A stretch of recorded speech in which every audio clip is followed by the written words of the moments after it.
انتہائی واجب الاحترام دوستو، شوال المکرم کے مہینے کی آج 14 تاریخ ہے۔ یہ ماہ مبارک، اس ماہ مبارک سے منسلکہ بہت سارے عنوانات، بہت سارے موضوعات ایسے ہیں جو ہم مسلمانوں کو جاننا، بیان کرنا، سننا، سنانا انتہائی ضروری ہے۔ اسلام اور کفر کی دوسری بڑی جنگ، انوار پہلی جنگ غزوہ بدر، جس کا تذکرہ میں نے رمضان المبارک میں آپ حضرات کے سامنے کیا تھا۔ دوسری بڑی جنگ جس کو غزوہ احد کہا جاتا ہے، میں تیرے چار سو کعبہ عشق تو، میں تیرے چار سو تو اثر میں دعا ہے کہ جس مہینے کے اندر میرے آقا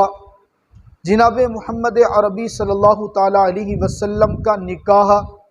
جناب سیدہ اماں عائشہ صدیقہ رضی اللہ تعالی عنہا کے ساتھ ہوا ہے، اور اس سال اتفاقی طور پر شوال کے مہینے میں ہی فصلوں کی کٹائی کا سلسلہ شروع ہے۔ کچھ احباب نے فصلیں کاٹ لی ہیں، کچھ کے کٹنے کے قریب ہیں، کچھ کی کٹ چکی ہیں، اٹھنے کے قریب ہیں۔ اس اعتبار سے فصلوں کے عشر اور عشر کے مسائل کے حوالے سے بھی گفتگو آج کا موضوع بنتی ہے۔ بہرحال ایک چوتھا موضوع بھی ہمارا بن سکتا ہے کہ شوال ہی کے مہینے میں مدارس اسلامیہ کے اندر نئے سال کے تعلیمی داخلوں کا آغاز ہوتا ہے، قرآن و سنت کی احادیث مبارکہ کا افتتاح ہوتا ہے، نیا تعلیمی سال ہوتا ہے۔ اس کے فضائل بیان کرنا، سننا، سنانا یہ بھی ہمارا فرض منصبی ہے۔ بہرحال اس مختصر سے وقت میں، اس میں ٹوٹل ہمارے پاس 20 منٹ بیان کرنے کے ہوتے ہیں، اور اس میں سے 15 منٹ عوام کے انتظار کرنے کے ہوتے ہیں، 5 منٹ میں اپنی گفتگو کرنی ہوتی ہے۔ یعنی ظلم دیکھیے آپ کہ مولوی نے 20 منٹ 25 منٹ پہلے آنا ہے، اگر وہ 1 منٹ لیٹ ہو گیا تو مسجد میں طوفان ہونا ہے۔ عوام نے 20 منٹ لیٹ آنا ہے، کوئی طوفان نہیں ہونا۔ بہرحال تو ادھر ادھر کی نہ بات کر، یہ بتا کہ قافلہ کیوں لٹا، مجھے رہزنوں سے گلا نہیں، تیری راہبری کا سوال ہے۔ سوال کرنا بڑا آسان ہوتا ہے، اس کا جواب دینا بڑا مشکل ہوتا ہے۔ اعتراض کرنا بڑا آسان ہوتا ہے، اعتراض کو حل کرنا بڑا مشکل ہوتا ہے۔ اللہ تعالی ہمیں اپنی خدمت کرنے کا اور اعتراض کرنے والوں کو اعتراض کرنے کا ثواب عطا فرمائے۔ ہم پھر بھی دعا دیں گے نا جی۔ بہرحال یہ مہینہ بڑی عظمتوں والا مہینہ اس اعتبار سے ہے کہ میرے آقا نے اسلام اور کفر کی دوسری بڑی جنگ کافروں سے فتح کی ہے۔ میرے آقا نے مارکہ فتح کیا، اور اس مارکے کا بڑا عجیب پس منظر ہے۔ غزوہ بدر کے اندر جب کفار کو شکست ہوئی تھی نا، بڑی غضبناک قسم کی شکست ہوئی ہے، ان کے دل کے اندر ایک غم اور غصہ تھا کہ کسی طریقے سے مسلمانوں سے بدلہ لے لیں۔ اچھا، مسلمان اور کفر میں یہ بھی بڑا ایک عجیب فرق ہے۔ مسلمان کبھی دل کے اندر بغض نہیں رکھتا، مسلمان کے اندر یہ ہوتا ہے والکاظمین الغیظ والعافین عن الناس، تشدد بھی سہتا ہے، ظلم بھی سہتا ہے، پریشانیاں بھی سہتا ہے، لیکن رب کی رضا کے لیے معاف بھی کرتا چلا جاتا ہے۔ اور کافر کا بنیادی وصف کیا ہوتا ہے؟ دل کے اندر بغض رکھنا۔ او صدیوں پرانی بات ہونی ہے، دل کے اندر بغض رکھے رکھنے ہے، موقع پہ آ کے اس کی چوٹ مارنی ہے۔ غزوہ بدر 1 سال پہلے ہوا، کافروں کو بڑی زبردست قسم کی شکست ہوئی، 1 سال تک تیاری کرتے رہے۔ 15 شوال المکرم سن 3 ہجری کو 3000 افراد کا لشکر لے کے آئے، جس میں غالباً 15 عورتیں بھی ہیں۔ اس لشکر کے لانے سے پہلے میرے آقا خواب دیکھتے ہیں۔ آقا نامدار تاجدار ختم نبوت جناب محمد عربی صلی اللہ علیہ وسلم نے خواب دیکھا کہ میں ایک مضبوط قلعے کے اندر ہوں۔ خواب کی حقیقت بھی بڑی ہوتی ہے، خواب بھی بڑی ایک اہمیت کا حامل ہوتے ہیں۔ میرا اللہ اپنے نیک بندوں کو خواب کے ذریعے سے بڑا کچھ سمجھا دیتے ہیں۔ کبھی زندگی رہی تو انشاءاللہ خواب کی حقیقت آپ کے سامنے ذکر کریں گے۔ پھر خواب موسم کے اعتبار سے بھی خواب کی تعبیر پہ بڑا اثر ہوتے ہیں، دیکھنے والے کے احوال کے اعتبار سے بھی خواب کی تعبیر پہ بڑا اثر ہوتے ہیں، دیکھنے کا جو وقت ہوتا ہے اس کے اعتبار سے بھی خواب کی تعبیر پہ بڑا اثر ہوتے ہیں۔ علامہ ابن سیرین کا واقعہ بڑا مشہور لکھا ہوا ہے نا، کسی نے آ کے خواب دیکھا، خواب دیکھ کے پوچھا حضرت میں نے رات کو خواب دیکھا، شاگردوں میں بیٹھے ہیں، میں نے رات کو خواب دیکھا کہ میری چارپائی کے نیچے نا آگ جلی ہوئی ہے۔ حضرت نے فرمایا جا کے اپنی چارپائی جہاں پہ ہے نا اس کو اٹھا، اس کے نیچے زمین کی کھدائی کر۔ حضرت میں خواب پوچھ رہا ہوں، آپ تعبیر بتائیں۔ کہا جو کہہ رہا ہوں وہ کر لینا، جا کے چارپائی اٹھا اور جا کر کھدائی کر۔ بندہ گیا، جا کے چارپائی اٹھائی، کھدائی کی تو کھدائی دیکھا نیچے سے بڑے زبردست قسم کا خزانہ نکل آیا، سونا چاندی ہیرے جواہرات۔ کچھ عرصہ گزرا، وقت گزرنے کے بعد پھر حضرت اپنی محفل میں بیٹھے ہوئے سبق پڑھا رہے ہیں، شاگرد سامنے بیٹھے ہیں، ایک بندہ پھر بھاگتا ہوا آیا، حضرت میں نے رات خواب دیکھے، خواب یہ دیکھا کہ میری چارپائی کے نیچے آگ لگی ہوئی ہے، مجھے اس کی تعبیر بتائیں۔ کہا جلدی جا، جس کمرے میں تو سوتے ہیں نا، جس کمرے میں تیری چارپائی ہے، جلدی جلدی سامان نکال وہاں سے۔ حضرت تعبیر تو بتائیں، میں کہہ رہا ہوں نا جا کے اس کمرے کے اندر سے چارپائی بھی نکال، سامان بھی نکال۔ یہ بھاگتا ہوا گیا، اس نے جا کر اپنے کمرے سے چارپائی نکالی، سامان نکالا، ابھی سارا سامان باہر نکلا ہی تھا، اچانک کمرے کی چھت گری، سب کے سب تہس نہس ہو گیا۔ شاگرد پیچھے بیٹھے ہیں، استاد جی یہ معاملہ کیا ہے؟ پہلے بندے نے بھی خواب وہی دیکھا، دوسرے بندے نے بھی خواب وہی دیکھا، پہلے کو آپ نے تعبیر بتائی اس کا سونا نکل آیا،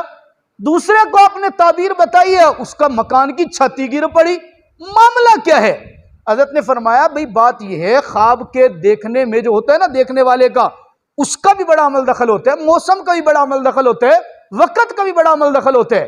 پہلے بندے نے جو خواب دیکھا تھا نا وہ اس نے سخت سردی میں خواب دیکھا ہے، اور سخت سردی کے اندر آگ بڑی نعمت ہوتی ہے، بندہ کوشش کرتا ہے میں آگ کے قریب جاؤں، سکون حاصل کروں۔ اس نے خواب کے اندر دیکھا سردی کے اندر کہ میری چارپائی کے نیچے آگ جلی ہوئی ہے، تعبیر بنتی تھی یہ آگ اس کے لیے نعمت ہے، اور نعمت یہی تھا کہ جو جا کے کھدائی کرے اس کو خزانہ مل گیا، نعمت مل گئی۔ دوسرے بندے نے جو خواب دیکھا اس نے سخت گرمی میں خواب دیکھا ہے، اور سخت گرمی کا جو خواب ہوتا ہے نا یہ آگ گرمی میں دیکھنا، بندہ گرمیوں میں آگ سے دور بھاگتا ہے، قریب نہیں آتا، اس لیے میں نے اسے کہا یقیناً کوئی پریشانی آنے والے، جلدی بھاگ، اور وہی ہوا جیسے اس نے سامان نکالا فوراً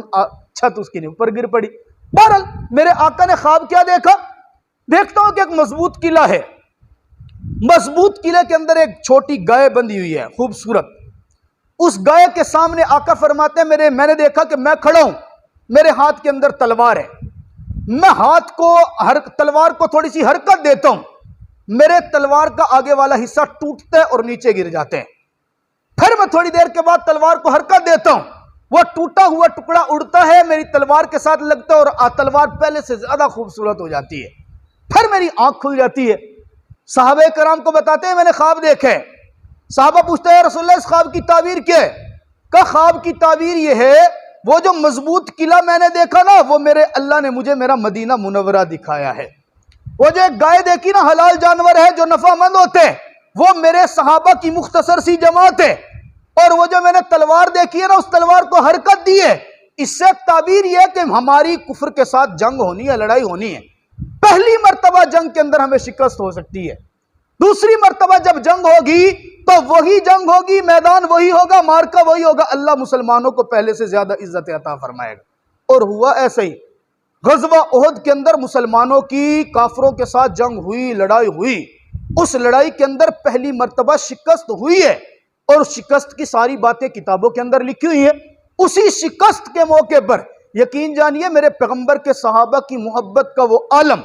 تاریخ کے اندر لکھا ہوا ہے، آپ حیران ہو جائیں گے۔ غزوہ احد ہی کا واقعہ تھا نا کہ جس وقت خبر پھیلی کہ نعوذ باللہ میرے محمد عربی کو شہید کر دیا گیا ہے، یہ خبر مدینہ کے اندر پہنچنی تھی، مدینہ کے اندر سے عورت نے سواری لی، عورت بھی وہ کہ جس کا خامن بھی میدان جہاد میں ہے، بھائی بھی میدان جہاد میں ہے، بیٹا بھی میدان جہاد کے اندر ہے، اور اس کا یعنی ایک عورت کے زندگی کے سارے سہارے میدان جنگ کے اندر شریک ہیں۔ پتہ چلا نا کہ میرے آقا شہید ہو گئے، اپنی گھوڑا لیا، سواری لی، اور سواری کے اوپر اس کی پشت پہ سوار ہو گئی، پردہ کیا اور اپنے گھوڑے کو میدان جہاد کی طرف دوڑا دیا، دوڑاتے ہوئے جا رہی ہیں، آگے سامنے سے ایک صحابی آتے ہیں، صحابی سے پوچھتے ہیں ما بال محمد صلی اللہ علیہ وسلم، آنے والے صحابی بتاؤ میدان جنگ کے اندر جو میرے پیغمبر گئے تھے میرے پیغمبر کس حال کے اندر ہے؟ آنے والے نے کہا میری بہن مجھے نہیں پتا، میرے آقا کس حال میں جنگ بڑی تھی، مارکا بڑا تھا، رش بہت زیادہ تھا، ہاں اتنا ضرور جانتا ہوں تیرا خامن جو میدان جہاد میں شریک ہوا تھا شہید ہو چکا ہے، لاش فلاں جگہ پر پڑی ہے۔ اندازہ کیجئے میرے زمانے کی کوئی عورت ہو اور اس کو اچانک اس کے خامند کی شہادت یا فوتگی کی اطلاع ملے، یقیناً اس کے گھر کے اندر واویلا شروع ہو جائے گا، یقیناً چیخو پکار کرے گی، یقیناً پورے محلے کو سر پہ اٹھائے گی۔ لیکن رب کعبہ کی قسم، میرے پیغمبر کی صحابیہ ہے، چیختی نہیں ہے، چلاتی نہیں ہے، سینہ کوبی نہیں کرتی، آواز نہیں نکالتی، بس ایک ہی سوال زبان پر ہے، آنے والے بتاؤ میرے پیغمبر کی حالت کیا ہے؟ سواری آگے دوڑا دی، آگے آنے والے سے پھر پوچھا ما بال محمد صلی اللہ علیہ وسلم، آنے والے بتا میرا پیغمبر کس حال میں ہے؟ کہنے والے نے کہا نہیں جانتا، ہاں اتنا ضرور پتا ہے تیرا نوجوان بیٹا جو میدان جہاد میں شریک ہوا تھا شہید ہو چکا ہے، لاش فلاں جگہ پر پڑی ہے۔ یکے بعد دیگرے خامند کی شہادت کی خبر بھی سن لی، بیٹے کی شہادت کی خبر بھی سن لی، بھائی کی شہادت کی خبر بھی سن لی، سب کی شہادت کی خبر سننے کے بعد بھی اگر طلب گئے تو صرف یہ کہ میرے آقا کس حال کے اندر ہیں۔ کر سکتے ہیں کوئی صبر ہمارے دور میں ایسی عورت؟ یہ ایمان کا حوصلہ ہوتا ہے، ایمان جتنا مضبوط ہوتا ہے نا سہنا اتنا آسان ہو جاتے ہے۔ یہ ایمان ہی تھا نا کہ تپتی ریت کے اوپر بھی لیٹے ہوئے ہیں، بدن کے اوپر بھاری بھرکم پتھر گئے، خدا کی قسم زبان سے احد احد کا نعرہ نہیں جاتا۔ یہ ایمان ہی تھا نا کہ بدن کے اوپر زبردست قسم کے تشدد کیا جا رہا ہے، بدن کے اندر سے خون نکالا جا رہا ہے، چربی سے آگ کے انگاروں کو بجھایا جا رہا ہے، لیکن زبان پر حرف شکایت نہیں آتا بلکہ رب کی محبت بڑھتی چلی جاتی ہے۔ یہاں پر بھی یہی ہوتا ہے۔ آگے چلی ایک صحابی آئے، اگر ان سے پوچھا ما بال محمد صلی اللہ علیہ وسلم، کہا ہاں آقا تو بالکل ٹھیک ہیں۔ کہاں ہے؟ کہا میدان جنگ کے فلاں کونے میں موجود۔ چاہتی تو آقا کی خبر سن کر واپس آ سکتی تھی، چلو پہلے نہیں روئی تو اب رو پڑتی،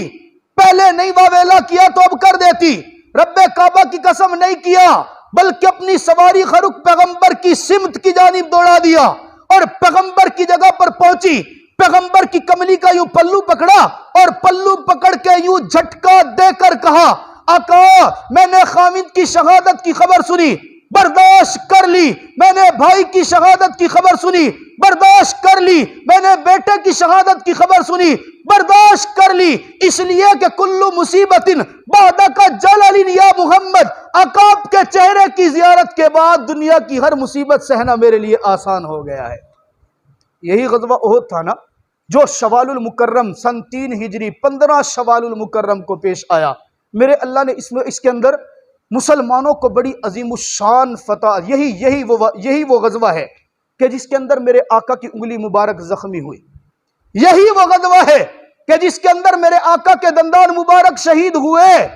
یہی وہ غزوہ ہے کہ جس کے اندر میرے آقا کے چہرے مبارک کے اندر خود کی 2 میخیں اندر چلی گئی، یہی وہ غزوہ ہے کہ جس کے اندر میرے آقا زخموں سے کمزور ہو کر آرام سے بیٹھ گئے، یہی وہ غزوہ ہے کہ جس کے اندر میرے پیغمبر کی چہرے سے جناب علی المرتضی اپنے دانتوں کے ذریعے سے وہ میخ نکالتے ہیں، یہی وہ غزوہ ہے کہ جس کے اندر میرے آقا کی لخت جگر جناب سیدہ فاطمہ الزہرا رضی اللہ تعالی عنہ اپنے بابا کے چہرے کے خون کو روکنے کے لیے چٹائی کو جلا کر راکھ بنا کر میرے آقا کے زخموں پہ رکھ رہی تھی۔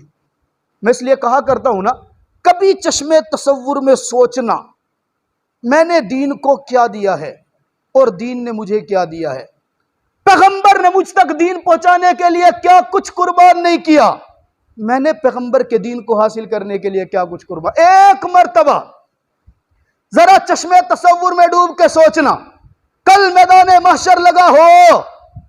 اولین و آخرین انبیاء انسان اولاد آدم موجود ہو، میرا رب اپنے عرش کے اوپر بیٹھا ہو، میرے رب کے دائیں جانب سارے پیغمبر ہوں،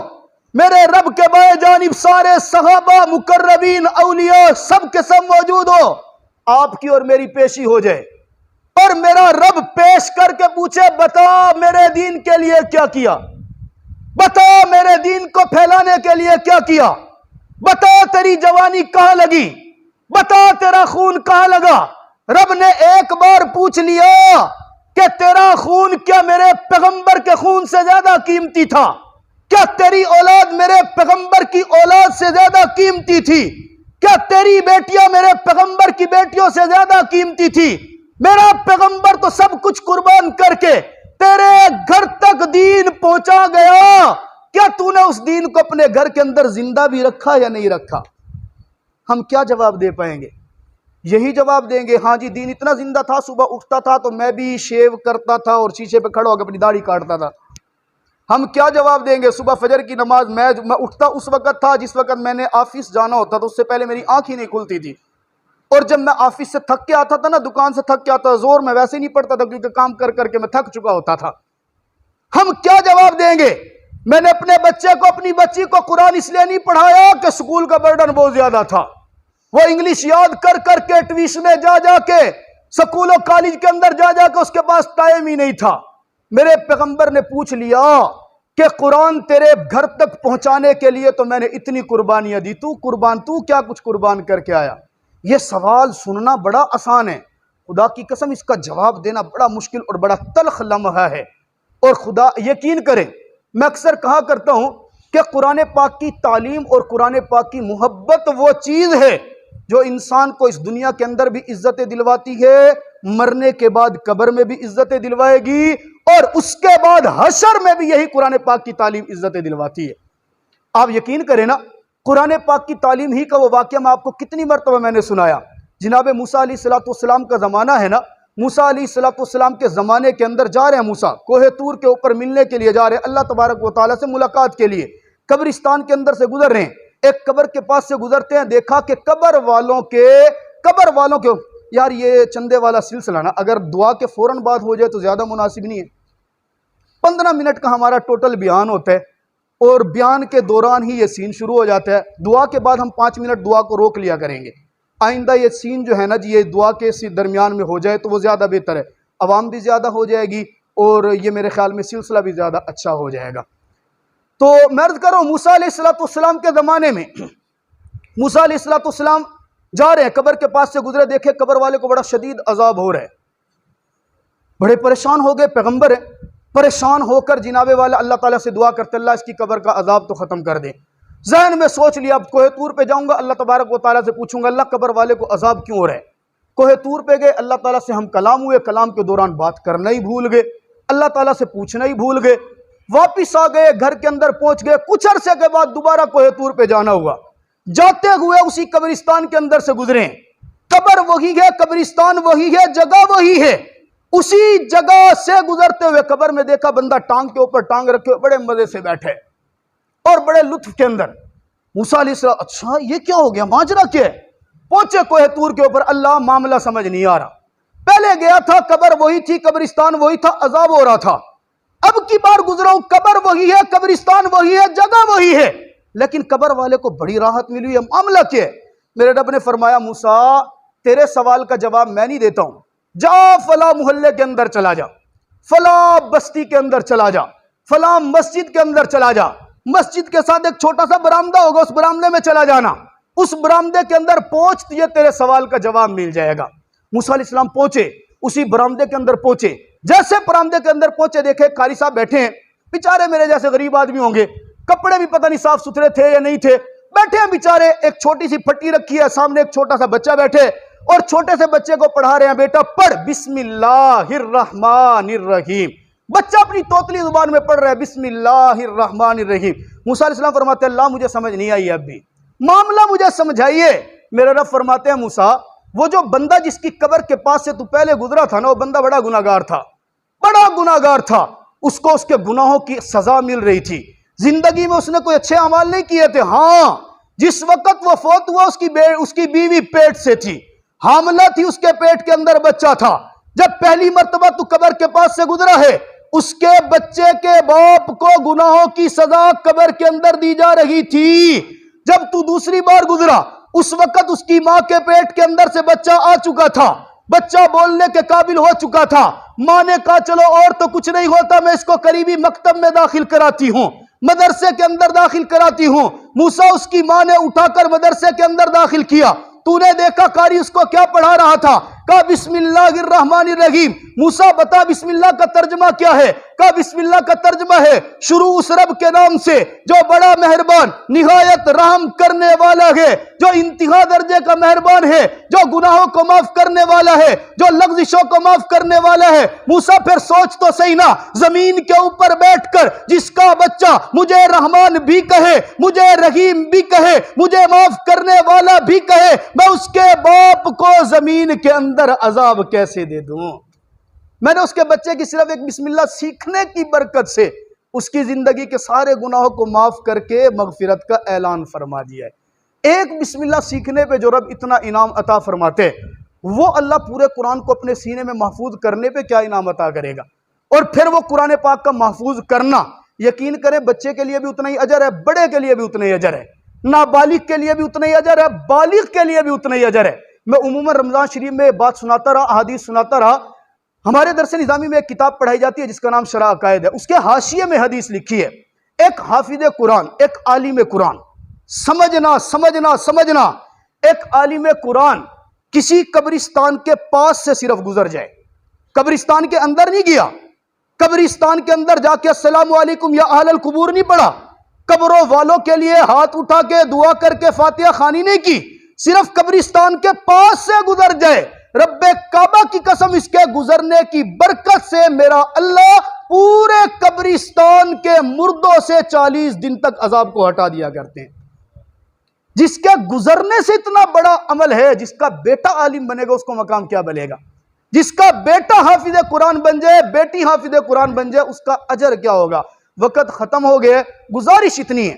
نئے تعلیمی سال کا آغاز مدارس کے اندر ہو رہا ہے، آپ اپنے بچوں کو اسکولوں میں بھی داخل کراتے ہیں، کرائیں،